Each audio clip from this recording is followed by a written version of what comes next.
नमस्ते दोस्तों, आज की हमारी वीडियो में हम प्राचीन भारत से संबंधित वैदिक काल के बारे में जानेंगे। आर्य लोग वास्तव में हमारे देश में कैसे आए, धर्म कैसे विकसित हुए। इस प्रकार हम इस वीडियो में वैदिक काल के बारे में पूरी जानकारी हासिल करेंगे। पिछली वीडियो में हमने सिंधु घाटी सभ्यता के बारे में जाना था। अगर अब तक किसी ने वह वीडियो नहीं देखा हो तो एक बार जरूर देखें, क्योंकि इतिहास को एक क्रम में जानने पर ही हमें अच्छी तरह समझ में आता है। इस वीडियो को सपोर्ट करने के लिए एक लाइक जरूर करें। तो अब चलते हैं हमारे टॉपिक की ओर। वैदिक काल 1500 बीसीई से 600 बीसीई के बीच रहा। सिंधु घाटी सभ्यता के पतन के बाद प्राचीन भारत में उत्पन्न हुई प्रमुख सभ्यता वैदिक सभ्यता थी। इस काल में वेदों की रचना हुई, इसी कारण इस युग को यह नाम मिला। आर्यों के आगमन के साथ वैदिक युग की शुरुआत हुई। भारत में आर्यों की सभ्यता का वर्णन वेदों में किया गया है। वेद भारत में आर्यों के स्थापित होने के तरीके को बताने वाले ग्रंथ हैं। इन वेदों को अनेक ऋषियों और मुनियों ने लिखा, लेकिन आर्य असल में कहां से आए, उनकी मातृभूमि क्या थी, इस बारे में कोई विशेष प्रमाण नहीं है। विभिन्न विशेषज्ञों ने सुझाव दिया है कि वे कहां से आए होंगे और किन क्षेत्रों से उनका संबंध हो सकता है। कुछ लोग कहते हैं कि वे मध्य एशिया के क्षेत्र से आए थे। कुछ अन्य लोग मानते हैं कि वे रशियन स्टीप्स से उत्पन्न हुए थे। आर्य आर्कटिक क्षेत्र से आए थे, ऐसा बाल गंगाधर तिलक का विचार था। ये आर्य इंडो यूरोपीय भाषा संस्कृत बोलते थे। वैदिक सभ्यता को दो भागों में बांटा गया है। पहला है अर्ली वैदिक सिविलाइजेशन और दूसरा है लेटर वैदिक सिविलाइजेशन। हालांकि वेदों के 4 प्रकार हैं।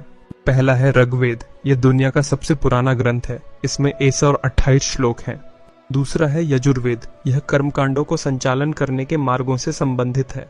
तीसरा है सामवेद, यह संगीत से संबंधित है। कहते हैं कि भारतीय संगीत सामवेद से उत्पन्न हुआ है। चौथा है अथर्ववेद, इसमें मंत्र और मंत्र सूत्र होते हैं। इनमें सबसे पहले ऋग्वेद लिखा गया था, इसलिए यह अर्ली वैदिक सिविलाइजेशन के अंतर्गत आता है। बाकी 3 वेद लेटर वैदिक सिविलाइजेशन के अंतर्गत आते हैं। अर्ली वैदिक सिविलाइजेशन 1500 बीसीई से 1000 बीसीई तक रहता है। हमारे देश में सबसे पहले आए आर्य लोग वर्तमान में उत्तर अफगानिस्तान, पंजाब और पश्चिमी उत्तर प्रदेश के क्षेत्रों में पहले निवास करते थे। आर्य लोग जो क्षेत्र में रहते थे उसे लैंड ऑफ 7 रिवर्स कहा जाता है। इसे सप्त सिंधु क्षेत्र भी कहा जाता है। अर्ली वैदिक सभ्यता में लोग मुख्य रूप से कृषि करते थे। ये लोग भेड़ें, बकरियां, गायें और अन्य कुछ पशुओं को पालते थे। ये घोड़ों को भी पालते थे और इन्हीं घोड़ों की मदद से वे एक स्थान से दूसरे स्थान की ओर प्रवास करते थे। गायों को वे अपनी संपत्ति मानते थे। उस समय गायों के लिए अक्सर युद्ध भी हुआ करते थे। इनके पास घोड़े से चलने वाले रथ भी होते थे। यातायात के लिए वे नदियों का उपयोग करते थे। वे अधिकतर चावल, गेहूं और जौ की खेती करते थे। कई हस्तशिल्प व्यवसायी वित्तीय प्रणाली में मुख्य भूमिका निभाते थे। वे धातुओं से वस्तुएं अधिकतर बनाया करते थे, लेकिन उस समय सबसे पहले बार्टर सिस्टम प्रचलित थी।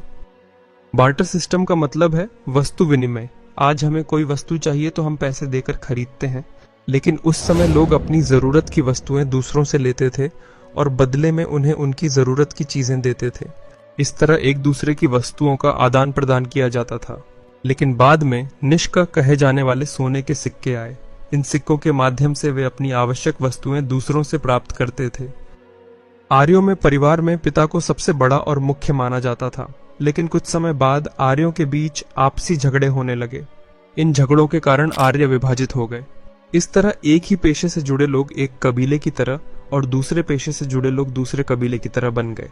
इस प्रकार पेशे के आधार पर विभाजित हुए आर्य योद्धाओं, पुरोहितों और सामान्य लोगों के रूप में बंट गए। इस तरह विभाजित समाज में हर कबीले का एक नेता होता था। इस नेता को राजा कहा जाता था। यह राजा कबीले की रक्षा करता था, उनके क्षेत्र में पशुओं की सुरक्षा करता था और युद्धों में कबीले की ओर से भाग लेकर अपने कबीले की रक्षा करता था। हालांकि उस समय कुछ समाज भी थे। समाज के बारे में चर्चा करना ही इनका मुख्य कार्य था। इस काल में महिलाओं को सम्मानजनक स्थान मिला। सभाओं और समितियों में भाग लेने के लिए महिलाओं को अनुमति दी गई। अर्ली वैदिक काल में बाल विवाह नहीं होते थे। हालांकि इस कम्युनिटी संघ में सब और समिति कम्युनिटी सबसे विशेष थी। राजा और नेता इन दोनों कम्युनिटी की सलाह सुनने में रुचि दिखाते थे। हालांकि राजा को अधिकांश सलाह पुरोहित ही देते थे।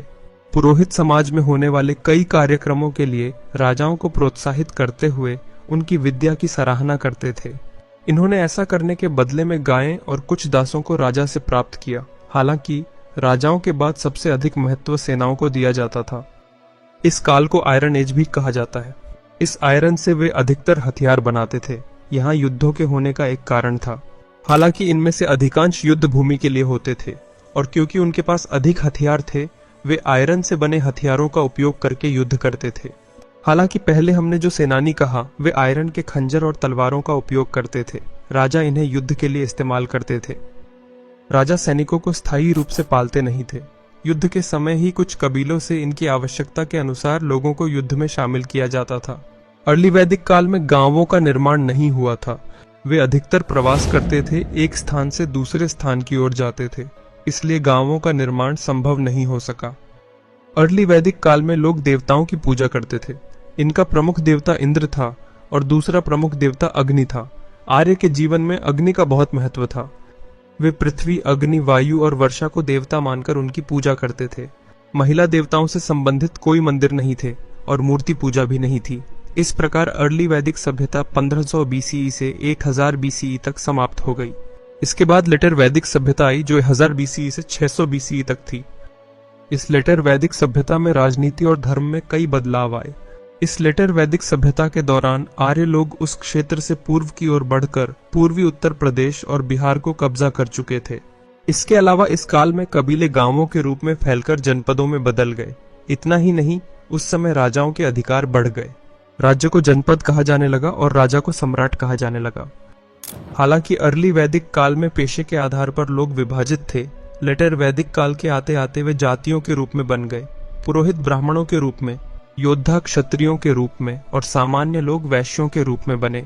शूद्र वर्ग के लोगों के पास कोई वृत्ति न होने के कारण वे इन तीनों वर्गों की सेवा करते हुए दासों की तरह रहते थे।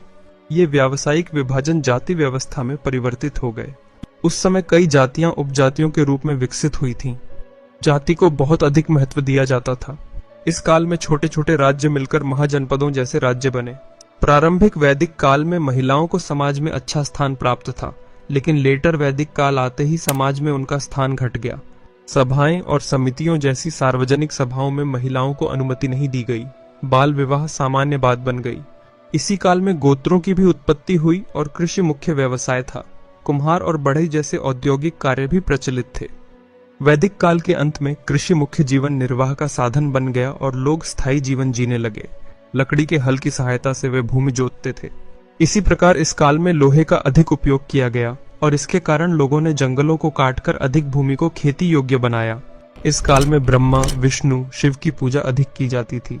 इंद्र और अग्नि देवता अपनी प्रमुखता खो बैठे थे। पुजारी वर्ग बहुत शक्तिशाली था। वे आचार और धार्मिक नियमों को निर्धारित करते थे। इस सनातन धर्म के कारण इस काल के अंत में बौद्ध धर्म और जैन धर्म का उद्भव हुआ। इस वीडियो में हमने वैदिक पीरियड के बारे में जाना। अगली वीडियो में हम बौद्ध धर्म, जैन धर्म के बारे में जानेंगे। अगर आपको हमारा वीडियो पसंद आया हो तो अभी हमारे चैनल को सब्सक्राइब करके बेल आइकन को ऑन कर लीजिए। अगली वीडियो में फिर मिलते हैं।